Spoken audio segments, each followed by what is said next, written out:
sociais. Estamos aqui no Templo da Assembleia de Deus, Ministério Apologético. Graças a Deus estamos podendo fazer cultos presenciais, né? 1 Coríntios capítulo 2, 1 Coríntios, falei segunda? 1 Coríntios capítulo 2, a partir do versículo 10.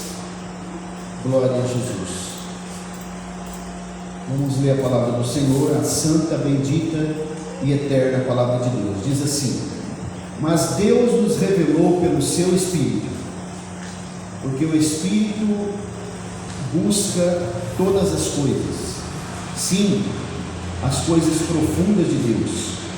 Porque qual dos homens conhece as coisas do homem, senão o Espírito do homem que está nele? Assim também nenhum homem conhece as coisas de Deus, senão o Espírito de Deus. Ora, nós não temos recebido o Espírito do mundo, mas o Espírito que é de Deus, para que pudéssemos conhecer as coisas que nos são dadas gratuitamente por Deus. As coisas que nós também falamos, não com palavras de ensino de sabedoria humana, mas com as ensinadas pelo Espírito, comparando as coisas espirituais com as espirituais. Mas o homem natural não recebe as coisas do Espírito de Deus, porque para ele são loucuras, nem pode conhecê-las, porque elas são discernidas espiritualmente. Mas o que é espiritual julga todas as coisas. Observe essa palavra: julga todas as coisas, e ele por nenhum homem é julgado. Glória a Deus. Podemos dizer amém? Muito bem. Glória seja dada ao Senhor. Está aqui um texto muito interessante que nos traz uma instrução. Eu fiquei analisando essa semana, algumas coisas que aconteceram durante essa semana. Eu fiquei refletindo, todas as coisas que acontecem na nossa vida, elas nos trazem ensinos, reflexões, Nada, irmãos, que acontece na nossa vida é coincidência. Sempre que acontece alguma coisa, nós precisamos estar bem atentos para tirar dessas situações lições. E olhando para esse texto aqui, eu resolvi aqui nessa noite falar um pouco com os irmãos sobre discernimento espiritual. O que significa isso? O que é ter a capacidade de discernir as coisas espirituais? O texto que nós acabamos de ler, ele nos traz aqui uma síntese sobre esse assunto, uma instrução básica sobre o assunto chamado discernimento, que na verdade é um dom que nós recebemos do Espírito Santo. O discernimento, irmãos, ele é uma capacitação que o Espírito Santo dá para o ser humano, que vai prepará-lo, vai deixar ele preparado com a condição de identificar as situações, por exemplo, e essa identificação que é feita através desse dom de discernimento, isso aqui é muito importante que eu estou falando para vocês. Ele traz para nós uma convicção sem sombra de dúvidas. Lá na primeira carta do apóstolo João, capítulo 2, versículo 27, não precisa nem ler. A Bíblia diz que a unção que vós recebeste permanece em vós, e vós sabeis tudo. E não precisa que ninguém vos ensine. É claro que tem que entender o contexto, mas o que o texto está dizendo para nós é o seguinte, de modo muito simples, que o Espírito Santo, a unção que nós recebemos dele, é algo que trabalha aqui, no nosso intelecto, e nos capacita a discernir. Uma das funções do Espírito Santo é fazer com que o homem, o ser humano, servo de Deus que está na igreja, que é um servo de Deus fiel, possa discernir qualquer tipo de mensagem que ele ouve, seja essa mensagem pregada, escrita, falada, né, ou de qualquer forma, sobretudo hoje, nos dias que nós estamos vivendo, que está tendo muita utilização de internet, de plataformas eletrônicas, para poder se fazer lives, até porque está fechado as igrejas, né? Então está se utilizando as ferramentas que se tem. Isso não é pecado, é salutar, né? Deve ser utilizado mesmo. A igreja, irmãos, ela não pode trazer para ela modismos, mas as ferramentas de evolução que fazem parte de coisas boas que nós podemos utilizar para propagar o reino de Deus, deve ser utilizado, né? Cada vez mais. Então, o que é esse discernimento? Como nós podemos discernir? Inclusive, irmãos, é claro que isso depende também da soberania de Deus, mas quando alguém tem o discernimento vindo do Espírito Santo, ele não se engana com a mensagem que é pregada, com aquilo que está sendo ensinado.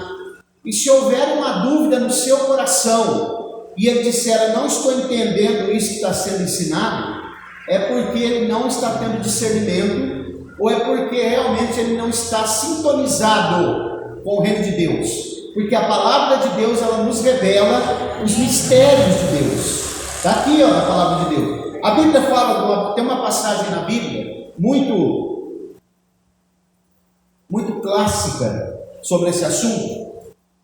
Lá em Atos capítulo 16, ali pelos versículos 16 e 17, quando Paulo estava juntamente com Silas na cidade de Filipos, na Macedônia, uma das principais cidades da Macedônia, e a Bíblia narra ali que tinha uma jovem naquela cidade, que ela tinha um espírito de adivinhação, e os empresários daquela cidade, eles iam até ela para saber como eles deveriam se portar, os tipos de atitudes que eles tomariam para poder as suas empresas prosperar. A cidade de Filipos dependia comercialmente das adivinhações daquela moça. E quando aquela moça percebeu que Paulo e Silas estavam pregando o evangelho ali, ela começou a seguir os dois. E ela começou a dizer assim, esses homens são homens de Deus. Através dele muitos encontrarão a verdade. E naquele momento, observe, irmãos, como é importante você saber a fonte de onde vem alguma coisa. Quando a gente vai postar alguma coisa nas redes sociais, eu já postei coisas erradas, viu? E às vezes até algum irmão já me avisou, pastor, o senhor viu aquilo que o senhor postou lá, né? O senhor postou errado, dá uma olhada lá, porque isso acontece. Mas é sempre bom observar a fonte, porque ainda que a palavra seja boa, mas precisa ver de onde está vindo, porque essa moça não falou mentira, ela falou algo certo. Esses homens são homens de Deus. Entretanto, Paulo no mesmo instante discerniu que havia um espírito de adivinhação na vida daquela moça, e ele repreendeu e aquela moça ficou liberta. E isso trouxe um caos econômico para aquela cidade, porque a cidade dependia das adivinhações dela. É como Chico Xavier em Uberaba, né, Menino da Tábua em Maracaí e outras, essas romarias que acontecem, dependia comercialmente daquele tipo de ação. E no momento que ela ficou liberta, tudo isso passou, e eles foram presos e açoitados por causa disso. Mas o Espírito de Deus que estava na vida do apóstolo Paulo permitiu a ele que ele discernisse que ela estava falando algo certo. Entretanto, a fonte era diabólica. É isso que eu estou querendo mostrar para os irmãos nessa noite. Nós precisamos ver, não só se aquilo que está sendo pregado, ensinado, mostrado é certo, mas também a fonte de onde vem. Porque Tiago diz que uma fonte não pode dar dois tipos de água. Ou a água é boa, ou água ruim. Não se pode tomar água boa numa fonte e água ruim ao mesmo tempo. E outro sim, só existe uma verdade. Não existe duas, três, nem quatro verdades, uma só. Então, se você está ouvindo uma pregação, ouvindo uma palavra, seguindo uma doutrina, seguindo uma teologia, ou você está seguindo a verdade, ou você está seguindo a mentira. Não existe duas alternativas, três alternativas além dessa. ou você está no caminho certo, que a Bíblia chama de caminho estreito, ou então eu e você estamos no caminho largo, que é o caminho errado. Ok? Aqui é a introdução que eu quero dar, para a gente entender bem, e mostrar para vocês que o discernimento que vem de Deus não é apenas uma percepção que nós temos. Eu estou sentindo aqui, né? Tem muito isso no mundo neopentecostal, e de um tempo para cá também veio para o mundo pentecostal clássico, infelizmente. Estou sentindo aqui, eu senti isso, senti aquilo. Discernimento de Deus não é apenas percepção, vai além disso, né? É uma identificação clara de uma situação que está ocorrendo. Um tempo atrás eu conversei com um irmão, já há alguns anos atrás, ele mora no estado da Paraíba, e ele disse que chegou num culto, participando de um culto, e tinha um irmão que estava na porta, que era um diácono. O culto estava se desenrolando, aquele irmão ia pregar lá na igreja, e de repente levantou um profeta na igreja, e aí começou a falar. O pastor pegou o microfone e disse assim: irmãos, a igreja se silencia, vamos ouvir o que Deus está falando com a igreja. E aí aquele diácono que estava na porta veio na direção e disse: pastor, isso não é Deus não, é o cão. E aí o pastor repreendeu o irmão: irmão, fica quieto aí, vamos ouvir o que Deus está falando. E aí o irmão veio, o diácono, e falou: vamos ver se é Deus então. E chegou e colocou a mão naquele homem e repreendeu. Aquele homem se manifestou, era um espírito maligno, e o pastor ficou envergonhado, porque aquele diácono teve o discernimento de Deus, que aquele tipo de manifestação não era uma manifestação de Deus, era uma manifestação do diabo imitando a voz de Deus, porque ele é especialista em fazer isso. Então, irmãos, o apóstolo João, lá na primeira carta, no capítulo 4, versículo 1, ele diz que nós não devemos dar crédito a qualquer espírito, não devemos acreditar, mas precisamos provar. E lá ele diz ainda, lá ele está combatendo os gnósticos, né? E ele diz assim, que todo aquele espírito que vem, que não confessa que Jesus veio em carne, é o espírito do anticristo, quer dizer, é falso, é aquele que se opõe a Cristo. Então, mediante tudo isso, eu quero mostrar para vocês que falso profeta não é coisa de homem, vem de muito tempo, né? O apóstolo Pedro fala sobre isso, que muitos falsos profetas têm se levantado, desde os dias de Jesus, né? Muitos deles.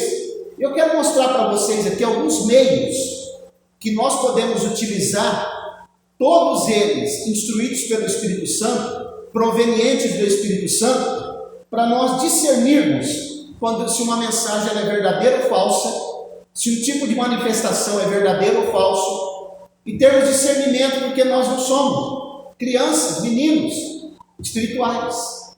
Nós já somos alguém que já tem um tempo na igreja.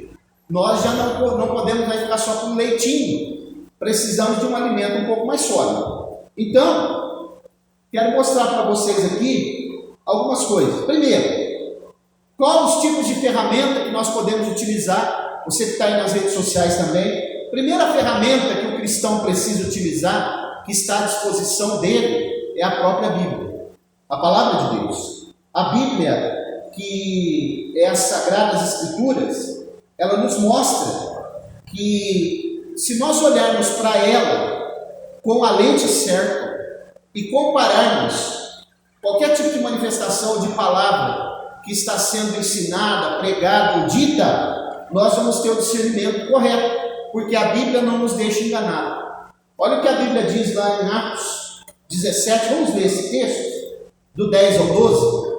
É interessante que tem muitas manifestações, muitas pessoas dizendo que são de Deus, né? Manifestações que supostamente seriam de Deus. Atos 16. Atos 17, do 10 ao 12. É interessante, irmãos, também. Uma outra coisa que eu quero mostrar para os irmãos, ensinar, é que não basta você estar numa igreja onde você se sente bem. Eu estou aqui porque eu estou me sentindo bem, aqui eu me sinto confortável, porque o objetivo da igreja não é esse. O objetivo da igreja é nos instruir.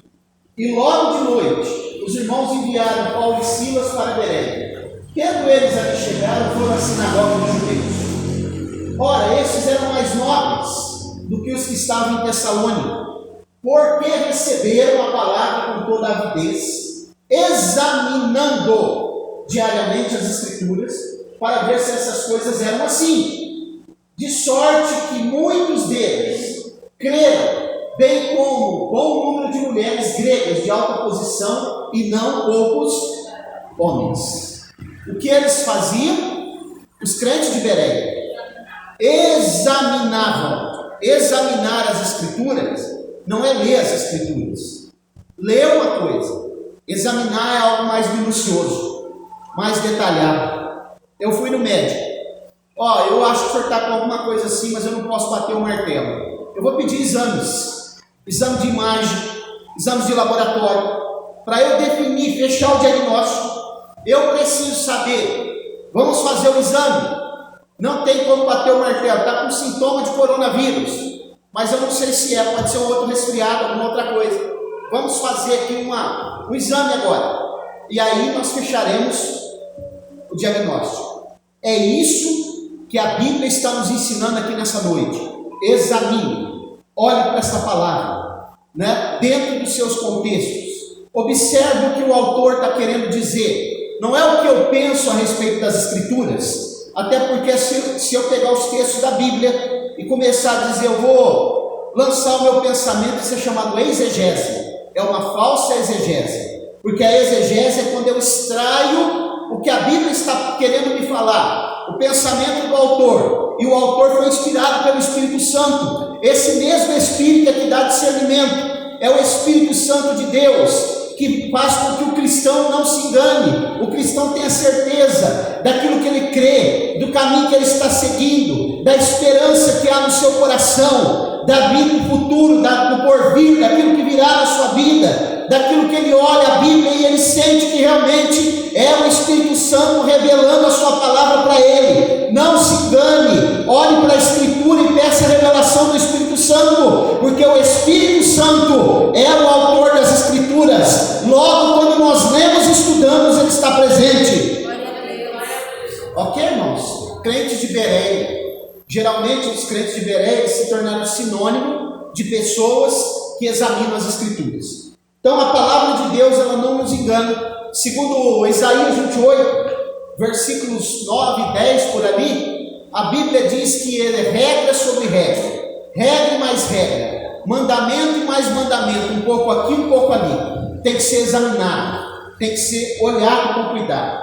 Outra coisa, segunda coisa que nós podemos elencar aqui como ferramenta para discernir uma pregação, e não só isso, irmãos, discernir também a vida das pessoas, porque o apóstolo Paulo, no texto que nós lemos, diz que nós conseguimos julgar todas as coisas, mas aquele que é de Deus, ele não é julgado. Julgar aqui, sabe o que é? É examinar, é emitir juízo de valor, ao contrário do que muitos dizem que nós não podemos julgar as pessoas, A Bíblia diz que pode. Então, vamos utilizar a unção do Espírito Santo, que unção do Espírito Santo não é movimento, não é barulho, não é reteté. A unção do Espírito Santo é justamente o que eu falei que está lá em 1 João 2, do 20 até o 27, quando ele fala a unção que vós recebestes, permanece em vós. Um outro texto que eu quero ler, 1 Coríntios 2,15, para a gente examinar o que é a unção do Espírito Santo, como ele trabalha. Os irmãos acham que esse culto aqui nesta noite tem unção ou não? Nessa noite a unção do Espírito Santo está pairando aqui. Tomara que desça como orvalho sobre a nossa vida, para nos instruir, que venha na nossa mente. Por isso que o Salmo 133 diz, é como orvalho que desce sobre os montes de Sião, é como orvalho de Hermon, que desce, e ali o Senhor ordena a bênção e a vida para sempre. Aonde tem o Espírito Santo, aonde tem o discernimento, o orvalho do Espírito Santo, a unção de Deus, existe a verdade, existe a esperança, existe a salvação de pessoas, existe o caminho da vida, existe, irmãos, o renovo. Nesta noite, se estamos desanimados, que possamos receber a renovação vinda do Espírito Santo e sair daqui nesta noite motivados, sabendo que jamais ele nos deixará ser enganados. Mas o que é espiritual discerne bem enquanto ele por ninguém é discernido. É o texto que nós lemos aqui. Perceberam? Chega num lugar, num determinado lugar, tem alguma situação, nós já percebemos na hora. Isso daqui não é de Deus. Um dia, há muitos anos atrás, por incrível que pareça, aqui em Colina, há muitos anos atrás, mais de 20 anos atrás, eu fui num trabalho aqui com a irmã Roberta, numa igreja que tem aqui. Nós fomos lá. Quando chegamos lá, tinha um pastor, se é que eu posso chamar de pastor, estavam fazendo um trabalho, especificamente, dizia ele, com os anjos. E quando nós chegamos lá, irmãos, que ele começou a ministrar lá sobre o povo, ele começou a chamar os anjos. E aí ele começou a dizer assim: anjo, vem logo aqui na frente. Eu não tenho tempo para perder com você, anjo. Faz isso que eu estou te mandando. Aí eu falei para a irmã Roberta: vamos embora. Isso aqui não é de Deus, porque isso aqui não pode ser feito. Sabe quem é que dá ordem para os anjos? É Deus. Salmo 91, né? Dará ordem aos seus anjos, ao teu respeito. Os anjos estão a serviço da igreja, mas quem dá ordem para os anjos é Deus, não somos nós. Eles são conservos da igreja, entretanto é Deus que ordena eles. Naquele mesmo momento eu já discerni na hora. E em outras situações que acontecem dentro de uma reunião familiar, em qualquer ambiente, onde está um crente que tem a unção do Espírito Santo, ele já discerne na hora se aquilo ali é um ambiente favorável ou não, porque o Espírito Santo está na vida dele, ele é orientado pelo Espírito Santo, ele é dirigido pelo Espírito Santo, ele vai aonde o Espírito Santo manda que ele vá, né? Ele é alguém conduzido pelo Espírito Santo, então ele consegue discernir qualquer ambiente. A unção do Espírito Santo. Outra coisa, os sentidos espirituais, quem é temente a Deus, né, os sentidos espirituais, a alma que é remida por Deus, ele tem percepção das coisas também. Vamos dar uma olhada no outro texto. Hebreus 5,14. Observe com atenção esse texto, para você ver como nós conseguimos observar alguma coisa. Espera aí, isso aqui está muito estranho. Esse negócio parece que não está encaixando. É porque alguma coisa tem fora. Mas o alimento sólido, para quem é? Para os adultos, os quais têm pela prática. Olha o que está escrito lá, prática. As faculdades exercitadas para discernir tanto o bem como o mal. Por isso que eu falei aqui, que ninguém que está aqui nessa noite é menino. Com exceção do irmão Roldão e da irmã Andréia, que são novos convertidos. Os demais aqui, todos nós já temos bastante tempo de igreja. Temos o que? Prática. Sabe o que é prática? É quando a pessoa já está há muitos anos numa determinada função, exercendo alguma coisa, e ele já está apto. Você já chegou em algum lugar que você levou alguma coisa para consertar, ou alguma coisa que você precisava fazer, e você percebeu que aquela pessoa não tinha habilidade para fazer aquilo que você levou para ser feito? Um dia eu estava na cidade de Bastos, consertando o meu carro, e eu vi o rapaz desmontando a peça com a marreta. E eu disse para ele: mas por que você está desmontando isso aí com a marreta? Não, o procedimento é assim mesmo. Eu falei: não é não. Não, pode ficar tranquilo, eu sei o que eu estou fazendo. Era um jovem. E aí, irmãos, eu não fiquei tranquilo. E ele terminou o serviço: está pronto, está pronto. Eu peguei o carro e saí. E eu estava mais ou menos a uns 200 metros da saída, que ia para a cidade que eu morava. Eu não andei 300 metros em cima da pista, a roda do carro travou. Sabe onde eu fui parar? No meio do passo. Porque ele montou o rolamento da roda sem um separador que vai no meio. Só dele tirar aquela roda, aquela peça, eu sabia que ele não estava fazendo certo. Porque eu acompanho, quando alguém está fazendo serviço no meu carro, eu fico acompanhando. E aí, irmãos, quando você vê alguém trabalhando que tem experiência, que tem prática, você fala: esse sabe o que está fazendo. Esse cidadão tem habilidade nisso que ele está fazendo. Então, nós que estamos na igreja há muito tempo, nós que temos vida na igreja, nós sabemos. Eu já sei quando uma pessoa começa a falar, se ele é alguém que é da igreja ou não, se ele tem tempos na igreja, se ele é alguém que frequenta a igreja, se ele é alguém que tem vida com Deus, porque olha lá, ó, nós já temos bastante tempo, nós já temos as nossas faculdades, a alma ela é tripartida, a alma do ser humano tem 3 partes. Nós temos 3 faculdades dentro da nossa alma, sabiam disso? Que faculdades são essas, pastor Mauro? Nós temos três, que é a mente, o pensamento, nós temos a vontade, que é chamada de volição, e nós temos o sentimento, que é chamado de emoções. Nós sabemos, porque o Espírito Santo, ele trabalha, ele transforma a mente do crente, e o crente sabe discernir. Quando você vê algum crente com muitos anos na igreja, mas que ele não consegue discernir a palavra de Deus, que ele não consegue discernir as situações, é porque ele ainda não recebeu o trabalhar do Espírito Santo na sua vida. Ele ainda precisa ser transformado, passado pela mudança radical, a metanoia, e aí sim ele discernirá os espíritos, ele saberá quando as pessoas estiverem pregando, ele saberá se ele está no caminho certo. Porque olha, irmãos, todos aqueles que passaram por aqui, mas disseram: eu não sei se eu estou no caminho certo agora. Ao princípio ele dizia que sabia, mas depois ele foi embora. É porque eles não tiveram a vida trabalhada pelo Espírito Santo, porque se tivessem, eles saberiam, seriam crentes bereanos, e saberiam que essa palavra não mente, essa palavra é verdadeira, porque essa palavra não é do pastor Mauro, essa palavra é de Deus, e o Espírito Santo é o autor dessa palavra. Glória a Deus, aleluia. Glória a Deus.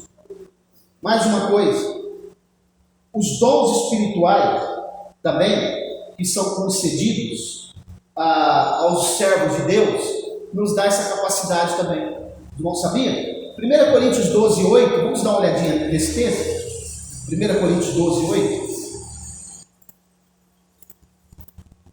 Os dons espirituais que ainda estão em evidência, são atuais, não cessaram, eles continuam ainda para a igreja até Jesus voltar, eles continuam disponibilizados para a igreja, basta a igreja buscar. O problema é que a igreja de hoje não busca, porque a um pelo Espírito, olha a palavra maiúscula ali, é dada a palavra da sabedoria, a outro pelo mesmo Espírito, a palavra da ciência, próximo, a outro pelo mesmo Espírito, a fé, a outro pelo mesmo Espírito, os dons de curar várias enfermidades, a outra a operação de milagres, a outra profecia, a outro dom de discernir espíritos, a outra variedade de língua e a outra interpretação de língua. Perceberam? Uma lista de dons que estão disponíveis para aqueles que são crentes, que têm o Espírito Santo e que buscam os dons. Paulo fala em 1 Coríntios 14, 1: buscai com zelo os melhores dons, mas principalmente o dom de profetizar. Os dons estão aí em evidência, não cessaram, estão disponíveis. Se vocês creem que esses dons ainda se manifestam, busquem esses dons, busquem o dom da palavra, busquem o dom de discernimento, para que quando acontecer qualquer situação, o Espírito Santo esclareça na minha e na tua mente, isso é de Deus ou não é, porque o Espírito Santo não deixa o crente enganado. Aleluia, glória a Deus. Ah, mas tem uma pessoa pregando aí, pastor Mauro, ele é de renome. Ele é bonito, viu? É um rapaz muito bonito, uma moça bonita que está profetizando aí, precisa ver. E ela fala bem, ele fala bem, né? Cantam bem, mas é Deus que está usando ele? Observe, o que ele fala está de acordo com o que a Escritura ensina? Porque olha aqui, ó, aqui é a nossa bússola.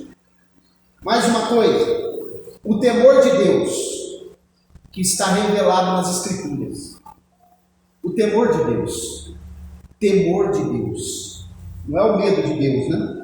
É uma devoção muito grande, é alguém que tem uma consciência plena de que ele é alguém inferior, que depende de um ser superior, ok? Então, vamos dar uma olhada no texto, Provérbios 16:6, vamos ver o que a Bíblia está nos ensinando, porque quem discerne as coisas, irmãos, desvia do mal também, sabiam? A Bíblia diz em Jó capítulo 1, versículo 1, né? Que havia na terra de Uz, que é a atual Arábia Saudita agora, um homem chamado Jó. Ele era íntegro, reto, temente a Deus e se desviava do mal. O que é isso? Eu estou indo por um caminho aqui, de repente eu percebo, opa, esse caminho não dá certo. Há caminhos que para o homem parecem direito, mas o final dele é a morte, são caminhos de morte. Eu estou na rota da colisão, que é aquilo que eu sempre falo aqui.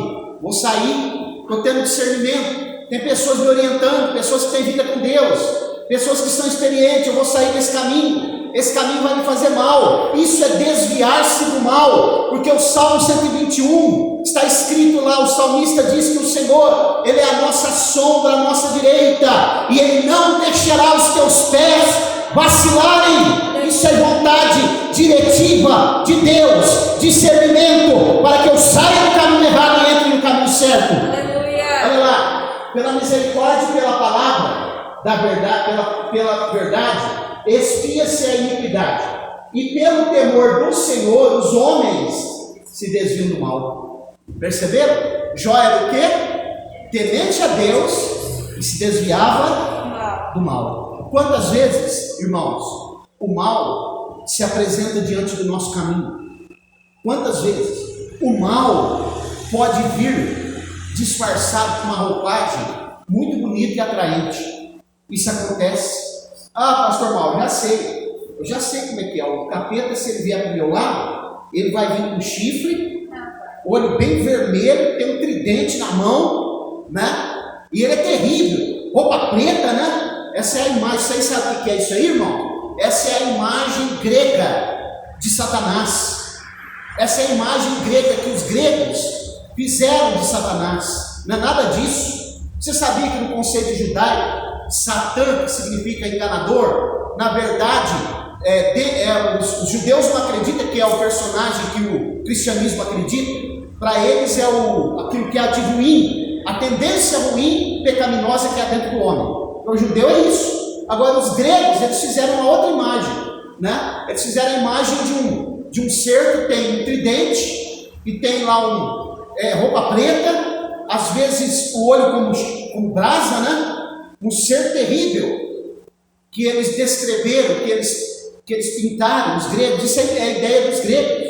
Satanás, o mal, ele não virá desta forma. Ele se apresentará para nós durante o caminho, às vezes de uma forma muito bonita, uma boa palavra, uma boa oratória, né? Uma forma atraente, uma roupagem muito atraente, e é por isso que muitos acabam caindo, porque o anticristo será alguém entendido em enigmas, alguém que fará grandes sinais. A Bíblia diz lá no livro do Apocalipse que saíram 3 espíritos da boca do dragão, que é Satanás, da boca do anticristo, da boca do falso profeta, em forma de rã, que são espíritos que fazem enganações, prodígios, maravilhas, e esses 3 espíritos enganaram as nações. Então o mal se apresentará de uma forma chamativa, uma roupagem bonita, alguma coisa muito atrativa, mas aquele que é dirigido pelo Espírito Santo, que a unção de Deus está sobre ele, ele saberá como sair desse